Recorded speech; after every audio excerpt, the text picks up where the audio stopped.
Bienvenue sur Comme3Com, une production du blog wowcomcebo.fr.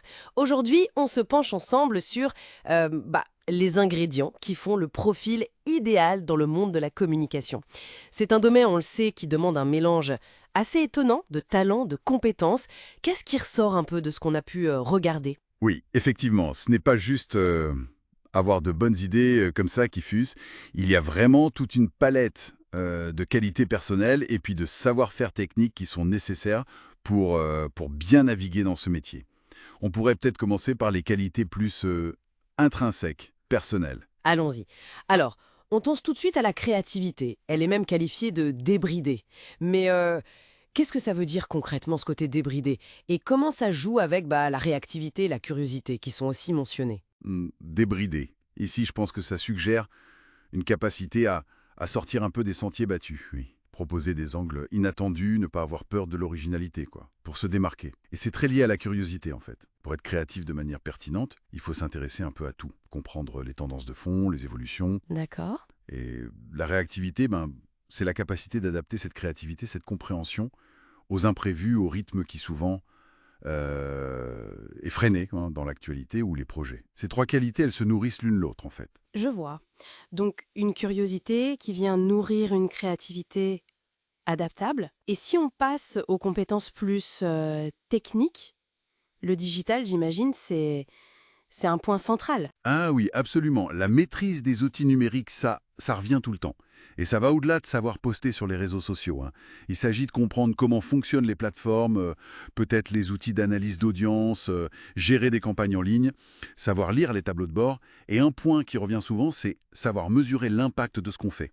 Ce qui nous amène logiquement à l'analyse des données. Analyser les shifts. Alors ça peut sembler un peu à l'opposé de la créativité débridée dont on parlait juste avant. On imagine plus facilement le communicant qui jongle avec les idées qu'avec les métriques d'engagement ou les taux de conversion.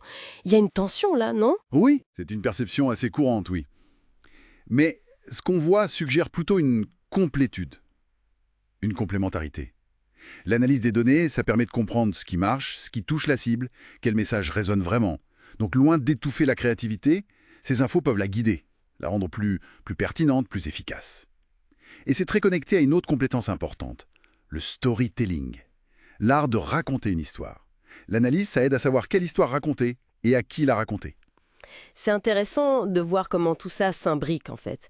La créativité nourrie par la data, la technique au service du récit. Mais il n'y a pas que ça. On parle aussi beaucoup du savoir-être, de l'aspect plus humain. Ah oui, ça c'est un pilier. L'empathie est décrite comme étant à toute épreuve. Alors qu'est-ce que ça veut dire?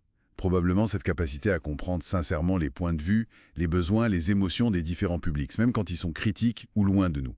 Se mettre à leur place, vraiment. Mhm. Et la diplomatie aussi est citée. Savoir naviguer dans des relations qui peuvent être complexes, gérer des désaccords, négocier, sans tout casser, quoi. C'est un exercice d'équilibre constant. Et l'humour, mentionné comme devant être bien dosé. Ça m'a un peu surprise de le voir listé au même niveau que l'analyse de données, par exemple. Pourquoi cet accent sur l'humour? Ah, le bien dosé, c'est ça la clé, c'est sûr. Utilisé à bon escient, l'humour peut désamorcer des tensions, créer une connexion plus humaine, rendre un message plus mémorable, plus sympa. Mais attention, mal maîtrisé, ça peut être désastreux. Oui, j'imagine. Donc, savoir manier cette touche d'humour, avec intelligence, sans blesser, sans banaliser, c'est vu comme une forme de finesse relationnelle qui est appréciée dans ce métier.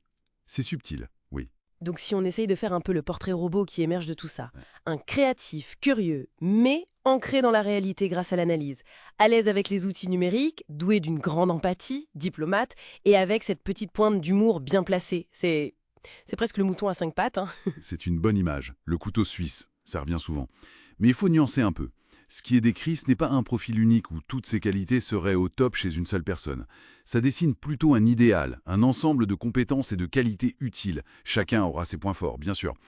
L'important, ça semble être cette polyvalence, cette capacité à jongler entre ces différentes facettes. Oui, ce qui est frappant, c'est vraiment cette exigence de polyvalence. Il faut être à la fois dans la stratégie, dans l'humain, dans la technique, dans la créativité. C'est beaucoup, hein. C'est exactement ça. Et ça ouvre une question intéressante, je trouve, pour aller plus loin. Au-delà de juste lister ses compétences, c'est Comment une personne peut tisser son propre mélange, son mélange unique, à partir de tous ces ingrédients?